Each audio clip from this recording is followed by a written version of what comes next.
Queridos, olha o que Jeremias fala aqui, no capítulo 20, versículo 7. Olha que coragem desse profeta, e por isso que quero falar hoje sobre os decepcionados com Deus.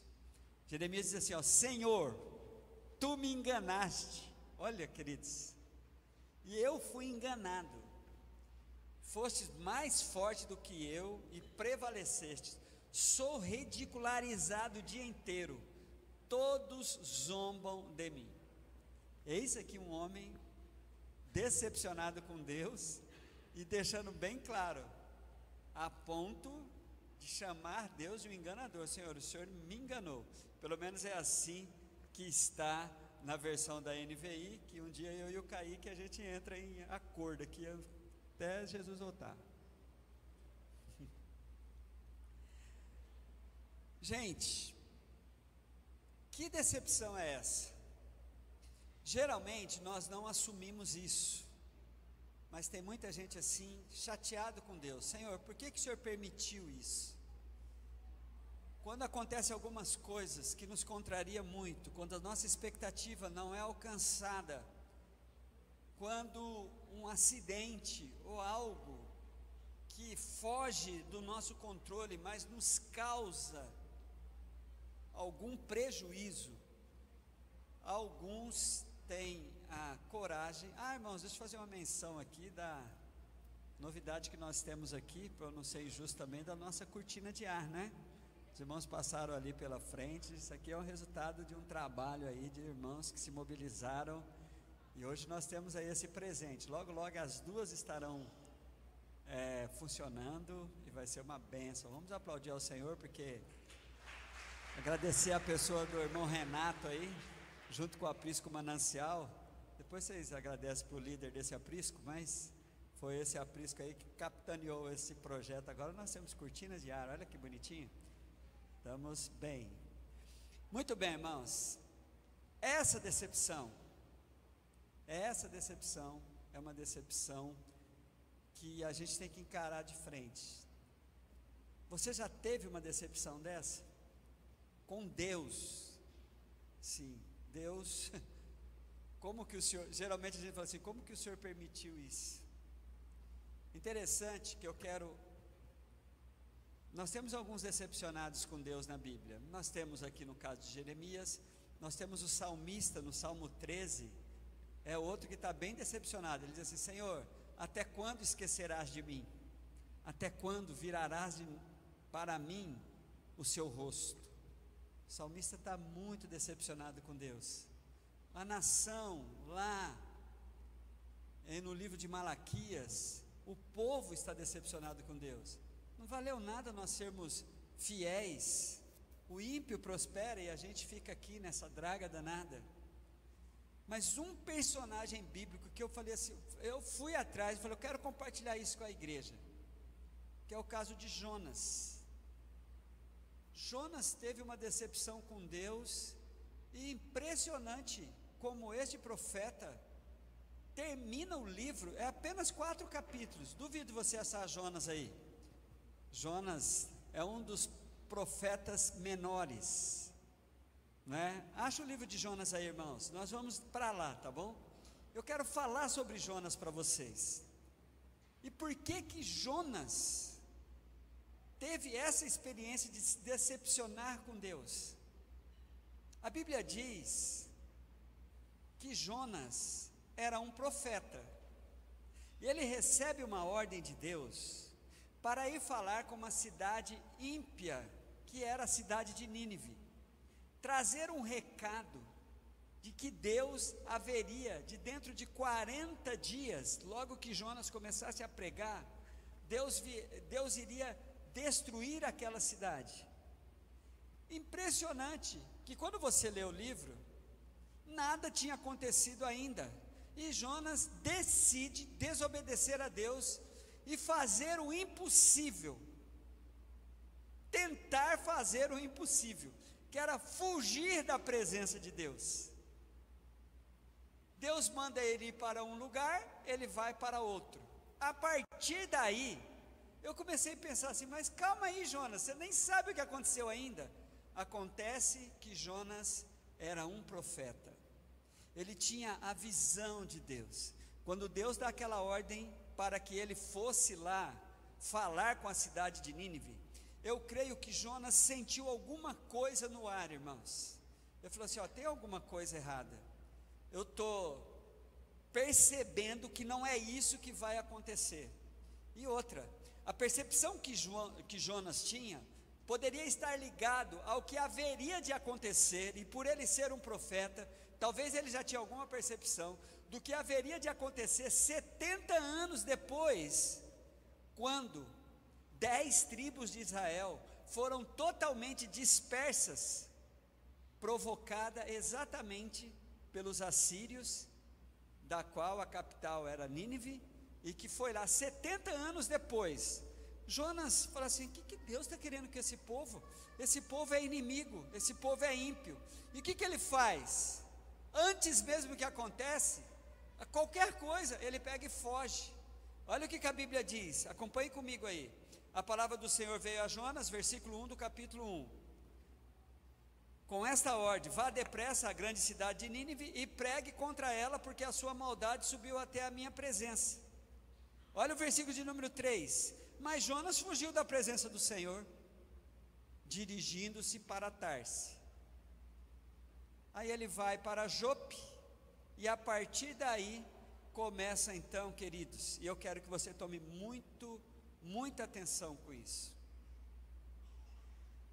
Respire fundo aí, acerte a sua situação com Deus, porque quando nós estamos em uma situação de embate com o Senhor, ainda que não assumida, algumas consequências começam a acontecer, tanto nas nossas vidas, como na vida de pessoas que não tem nada a ver com o meu problema com Deus, não deveria ter. Quando Jonas entra naquele navio, se a gente pudesse fazer uma paródia daquela musiquinha que é cantada para Jesus, né, que as crianças cantam: com Cristo no barco tudo vai muito bem. No caso de Jonas é o seguinte: com Jonas no barco tudo vai muito mal. Jonas entra naquele navio e misteriosamente, irmãos, ele vai para os porões do navio e, fugindo de Deus, ele entra em um egoísta sono profundo. Ele vai dormir. E quando aquele navio começa a navegar, todos conhecem essa história, mas eu quero chamar a atenção para você do que Deus tem para a gente perceber aqui. O navio começa a enfrentar uma grande tempestade, e Jonas está lá, fugindo da vontade de Deus, e sem saber que essa sua atitude estava provocando sofrimento de pessoas que estavam ao redor dele. Então começa a pensar assim: quando um pai está fugindo da vontade de Deus, a sua família sofre. Quando uma mãe está fazendo isso, quando o esposo, a esposa, um filho, uma filha, quando alguém do nosso convívio está fugindo, não da presença de Deus, porque isso é impossível, mas da manifestação da vontade de Deus na sua vida, as pessoas são atingidas por isso. Foi o que aconteceu com Jonas. Lá está ele no seu egoísta sono de: estou tranquilo aqui, estou nem aí. Mas as pessoas estão sofrendo em volta de Jonas. O navio estava por afundar. A Bíblia diz no versículo de número 5 que os marinheiros daquele navio ficavam tomados de medo e clamavam cada um clamando ao seu próprio Deus no seu desespero. E lá estava Jonas. Olha para o versículo de número 6. O capitão dirige a ele assim: como você pode ficar aí dormindo? Levanta aí, vai clamar ao seu Deus. Talvez ele tenha piedade e nós não vamos morrer. Irmãos, é impressionante isso. Com Jonas ali a coisa estava complicada. Deus usa de alguns mecanismos para começar a nos ensinar, porque não adianta a gente fugir da vontade de Deus. Ele vai acabar nos encontrando, nos trazendo para, pelo menos, entrarmos em crise com relação a isso. Pelo menos entrarmos em crise. A Bíblia diz que aqueles marinheiros ali começaram a fazer as mandingas dele lá dentro da religião deles, e acabaram chegando até Jonas. Quando lançaram sorte, chegaram até Jonas. Deus usa de todos os recursos para chamar a sua atenção. E quando chega até Jonas, eles então perguntam para eles. Olhe comigo aí, irmãos. Quando eles começam a falar com Jonas, ao perguntar para ele: quem é você? Versículo de número 8. Quem é você? Qual que é a sua profissão? De onde você vem? Qual é a sua terra? A que povo você pertence? Interessante que Deus coloca Jonas assim, diante da necessidade dele dizer quem é ele. Quem é você, meu querido? Quem é você? Que resposta você daria? Que resposta você daria quando você está sendo mostrado por Deus? O ideal, seja o mais verdadeiro possível. Não invente, não procure desculpa. Seja o mais verdadeiro possível, diante dessa situação constrangedora, de estar tentando abrir mão do propósito que Deus tem para a sua vida. E nós vivemos assim, irmão, sabe por quê? Correndo muito risco de estarmos aqui dando abrigo para pessoas que estão tentando disfarçar assim que está tudo bem, mas isso é entre você e Deus. Mas saiba, pessoas estão sofrendo. Aquele navio estava, os outros todos que estavam naquele navio estavam sofrendo. Pessoas estão sofrendo. A verdade vai ajudar. Olha o que Jonas diz. Leia comigo o versículo 7 e 8. Ele respondeu: eu sou hebreu, adorador do Senhor, o Deus dos céus, que fez o mar e a terra. Que resposta você daria? Irmãos, tem momentos que nós estamos sofrendo por termos feito alguma coisa errada, mas tem momentos que nós estamos sofrendo por não termos feito o que devia ter sido feito. O sofrimento de Jonas ali, não é porque ele pecou, não é porque ele feriu alguém, ele deixou de fazer o que era preciso ser feito. Ele estava na sua compreensão, talvez com toda aquela percepção assim, com a sua percepção profética, falando: esse negócio aqui não vai dar certo, essa cidade, eu sinto que tem alguma coisa. Deus não revelou para ele o que ia fazer, mas ele teve uma disposição interna de não querer se envolver com aquilo, de não querer de maneira nenhuma estar sendo um dos participantes do mistério que Deus haveria de fazer com aquele povo. Então ele faz isso, ele abre mão do privilégio de ser usado por Deus e cai em um pecado muito comum entre nós, citado por Tiago, capítulo 4, versículo 17. Tiago diz assim, pense nisso: quem sabe o que deve fazer, o bem, e não o faz, comete pecado. Percebe? É interessante isso. Você sabe o que tem que ser feito, tenta ficar neutro, não tem neutralidade. Se você sabe o bem que você tem que fazer e você não faz, você comete pecado. Jonas faz uma coisa a partir de agora diante de Deus, que ele chama toda a responsabilidade para ele, e ele dá uma solução que, irmãos, eu quero ter a liberdade aqui de pensar. Jonas todo o tempo ficou tentando fugir do seu propósito. Ele falou: sabe de uma coisa? Eu não posso me suicidar, mas eu vou morrer aqui. Ele pega, manda que jogue ele no mar. Eu olhei isso e falei assim: Jonas está radicalmente dizendo: me jogam no mar, eu morro afogado, acabou. Só que Deus é Deus, amém, igreja? Quando Deus estabelece o propósito na sua vida, não tem como. Deus vai arranjar a forma dele. Já percebe assim? Não adianta, Deus não vai desistir de você. Foi o que aconteceu com Jonas. Os marinheiros resistiram muito a isso.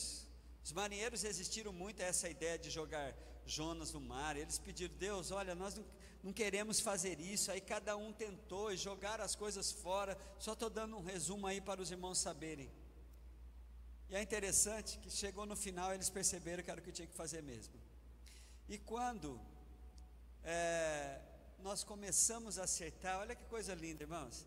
Quando nós começamos a entrar no propósito de Deus, nós não temos nem muitas vezes a noção das consequências de bênção que acontecem em nossa volta.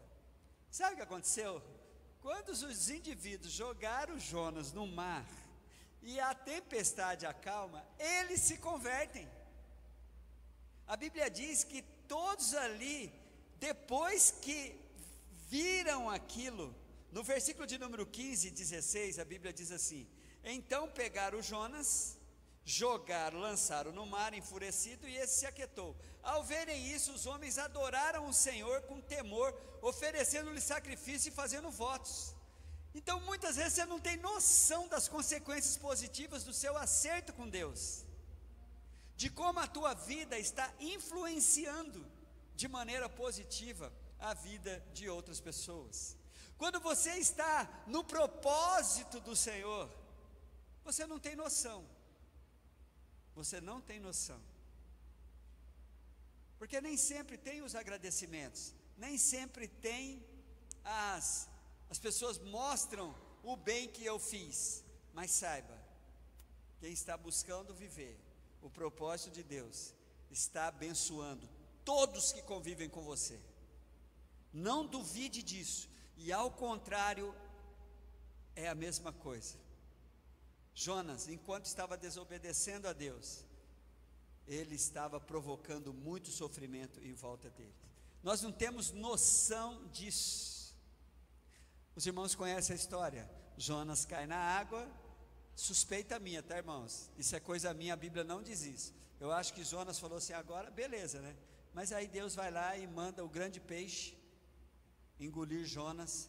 Jonas faz um conceito com Deus ali, e um profeta arrependido é vomitado pelo peixe. Ainda falta cerca, a gente fica imaginando assim, né? Que Jonas foi vomitado ali bem pertinho de Nínive. Não, ainda faltava 800 quilômetros para ele chegar em Nínive ainda, irmãos. Porque Nínive não é uma cidade beira-mar.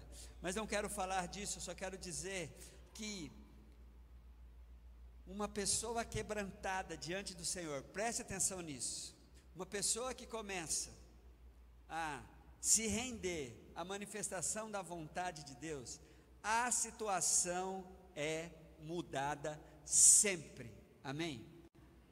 Olha o que aconteceu, o fato aconteceu no versículo de número 10, o Senhor deu ordem ao peixe, no capítulo 2, versículo 10, o Senhor deu ordem ao peixe e ele vomitou Jonas em terra firme. Jonas, irmãos, é aquele indivíduo que nos ensina assim como não fazer.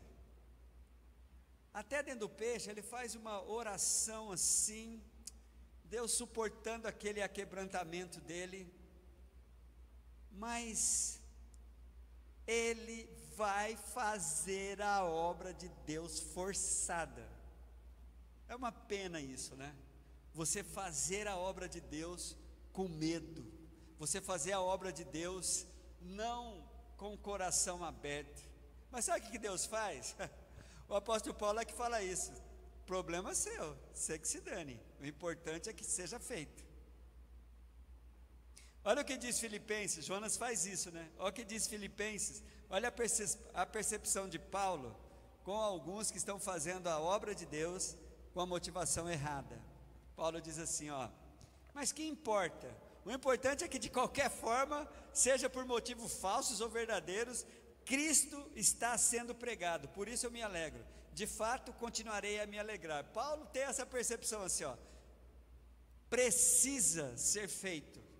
Igual se o indivíduo está fazendo forçado, se o indivíduo está fazendo de mau gosto, precisa ser feito. E Jonas é essa pessoa. É muito prazeroso fazer com muito gosto, com muito prazer, sem se preocupar com agradecimentos ou coisas parecidas. Tanto é que a gente é muito cheio de dedos, né? Quando acontece uma coisa grande dessa, assim, aí a gente fica aqui, olha, não vamos citar nomes, porque a gente já sabe que nós é todo mimimizento, a gente fica, ai, não falou meu nome, não falou o que eu fiz, não falou o que eu vi. Aí a gente fica fazendo essas coisas, né? Bom seria, irmãos, se você desse glória a Deus, quando ninguém lembrasse do seu nome, mas você sabe que Deus tem te dado um prazer, um privilégio muito grande no seu coração, por a coisa ter sido feita e muito bem feita. O apóstolo Paulo diz que ele prega o Evangelho, capítulo 1 de Coríntios, ou melhor, 1 Coríntios 1, versículo 9 e 16, Paulo diz assim, quando eu prego o Evangelho, não posso me orgulhar, pois me é imposta essa necessidade de pregar. Aí Paulo fala, ai de mim se eu não pregar, ai de nós, irmãos, se nós não nos predispormos a sermos esses testemunhadores do amor de Cristo, em todas as oportunidades que Ele nos dá para testemunharmos. Aí vem, queridos, o Senhor usa todos os detalhes de nossa vida. Você quer ver, faça o seu trabalho com excelência, lá no seu trabalho, faça com excelência, você vai estar pregando o Evangelho. Procure ser com excelência a melhor figura do seu lar, você vai estar pregando o Evangelho. Procure a excelência naquilo que você é e naquilo que você faz, você vai estar pregando o Evangelho. Irmãos, aí Jonas, eu quero falar dessa decepção que Jonas teve com Deus, uma misteriosa decepção. Muitos, como eu já disse, têm uma dificuldade enorme de assumir que estão decepcionados com Deus. Na verdade, até tentam, assim, o medo faz o indivíduo tomar algumas reações assim, tipo de Jonas, sabe a lá Jonas? Sabe, eu vou me neutralizar, não vou me envolver. É impressionante, quando o que você tem que fazer não é feito, sempre traz algum prejuízo. Jonas tentou isso, aí ele está ali fugindo. Poucos têm essa coragem de Jeremias. Você viu que Jeremias falou lá no capítulo 20, versículo 7, que eu li lá no começo? Senhor, o Senhor me enganou, tu me enganaste, eu fui enganado, o Senhor me chama para ser um profeta, para pregar para a nação, para falar, e essas pessoas só ficam zombando de mim. O Senhor me enganou. Mas o comportamento mais comum, irmãos, é o da nação. Sem você perceber, você está desestimulado desse jeito aqui, Abre a tua Bíblia em Malaquias 3, olha que perigo. E eu quero que o Espírito Santo te incomode, se isso é a sua realidade. A Bíblia diz assim, Malaquias capítulo 3, olhe comigo nos versículos 13, 14 e 15. Vocês têm dito palavras duras contra mim, diz o Senhor. Ainda assim perguntam, o que temos falado contra ti? Olha o perigo, irmãos. Aquilo que só Deus vê, só Deus sabe, que não é verbalizado, mas é percebido por Deus.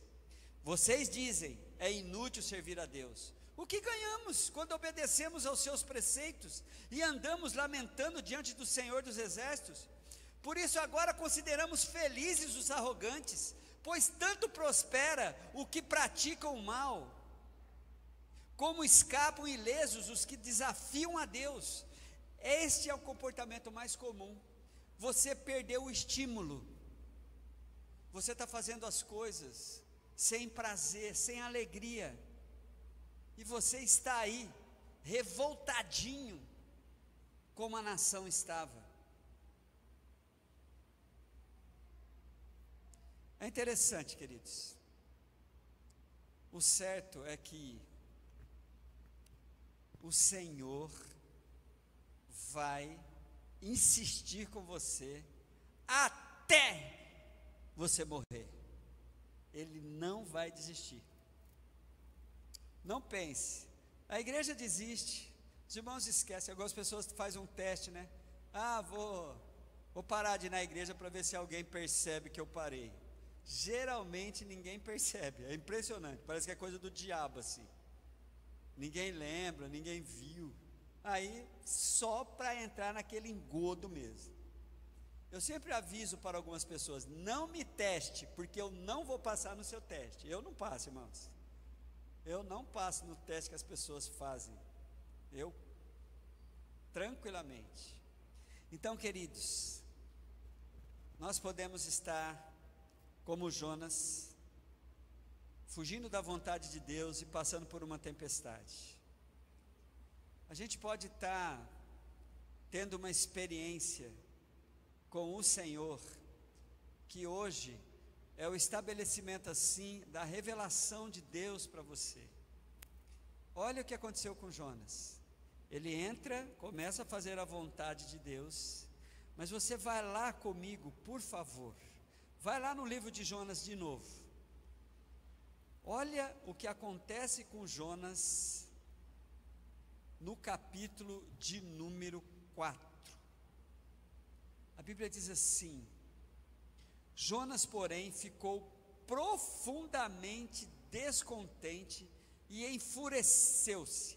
Ele orou ao Senhor: não foi isso que eu disse quando ainda estava em casa? Foi por isso que me apressei em fugir para Tarse.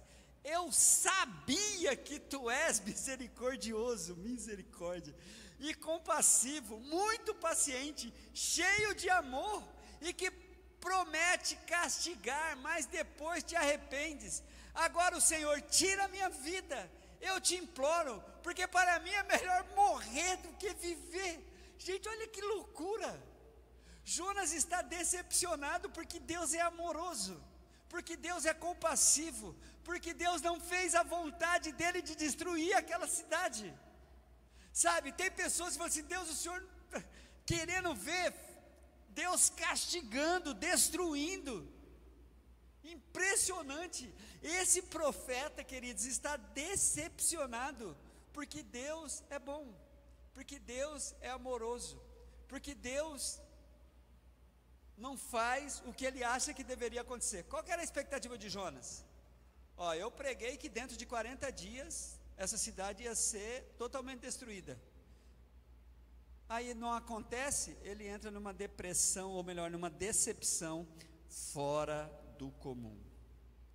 A ponto, irmãos, eu queria que você respondesse entre você e Deus aí, a ponto de Deus provocar uma experiência com Jonas. Jonas está lá, Deus pega, faz crescer uma planta, proteger ele do sol.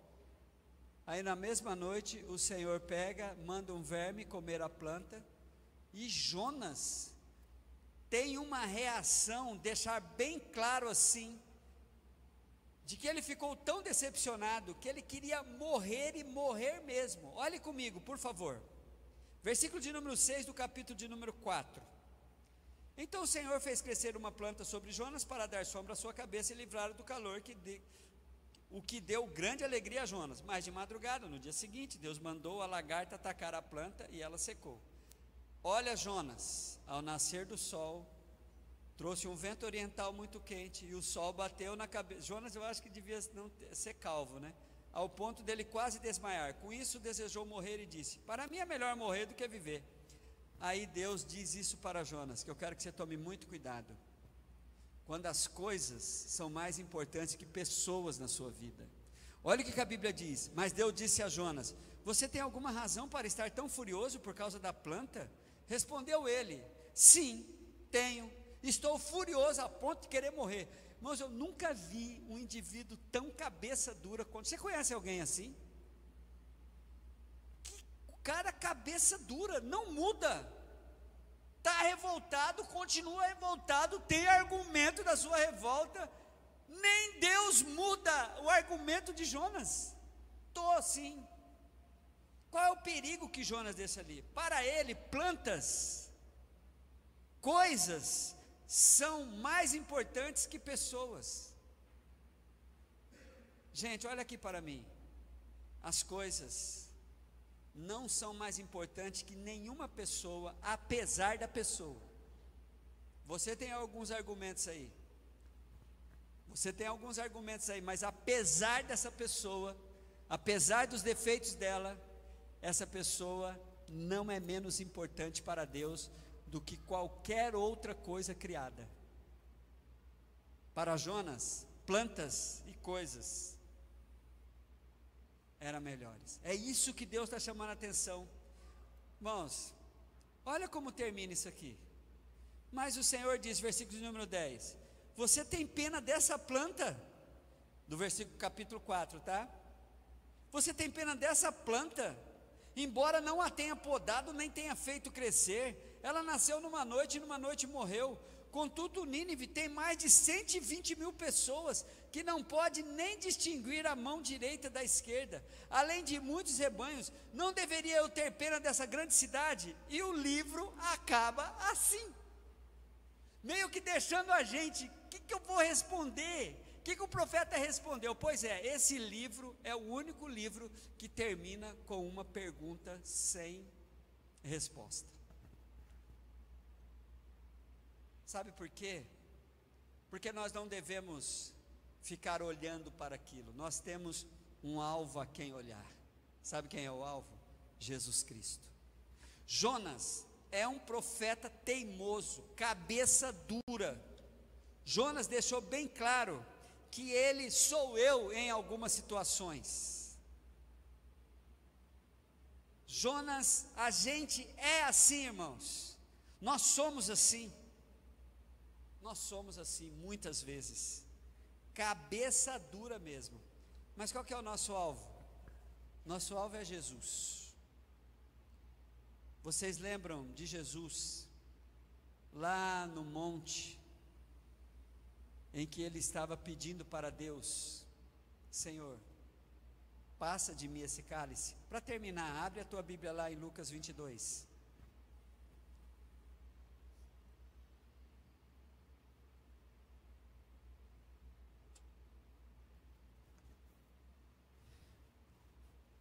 Lucas 22, olha comigo com carinho para que você pegue esse padrão de vida aqui. Nosso modelo é Cristo. E saindo foi como costumava, versículo de número 39 do capítulo 22. E saindo foi como costumava para o Monte das Oliveiras. E também os seus discípulos o seguiram. Quando chegou àquele lugar, disse-lhes, orai para que não entreis em tentação. Apartou-se dele a cerca de um tiro de pedra, e pondo-se de joelho orava, dizendo, Pai, se queres, passa de mim esse cálice. Todavia, não se faça a minha vontade, mas a tua. Esse é o nosso padrão, irmãos. Nós nos contentarmos, vibrarmos com a convicção do que está acontecendo, apesar de ser difícil, apesar de ser pesado, apesar de ser doloroso. Eu tenho a compreensão de que o que está acontecendo é literalmente a vontade de Deus. Preste atenção, você não terá muitos porquês. A maioria dos porquês que nós temos, os nossos dramas, nas nossas decepções com Deus, não vem em forma de resposta, vem em forma de uma atitude que você tem que tomar. Porque tem pergunta que você, por que Deus? Se eu bem conheço Deus, Ele vai deixar você diante dessa possibilidade aqui, ó. Não pergunte por quê, mas busque em Deus para quê. Já que isso me aconteceu, já que eu estou frustrado, já que eu estou decepcionado, já que Deus não me atendeu naquilo que eu esperava, para que isso vai servir? Para eu continuar firme na minha fé em meu Deus. A Bíblia vai dizer que Jesus tinha convicção de que a vontade de Deus tinha que ser feita na vida dele. Por isso é que ele abre mão, Senhor, passa de mim esse cálice. Mas se não é essa a tua vontade, seja feita a tua vontade na minha vida. Fique em pé, querido, em nome de Jesus. Vamos juntos nessa noite sermos estimulados diante da palavra. Primeiro, vamos colocar Deus de novo no devido lugar das nossas vidas. Você está decepcionado com o Senhor? O Senhor lhe fez alguma coisa que te deixou muito triste, e você agora está assim: Deus, o Senhor me deixou na mão. Hoje é um dia de conserto entre você e Ele, você vai fazer isso.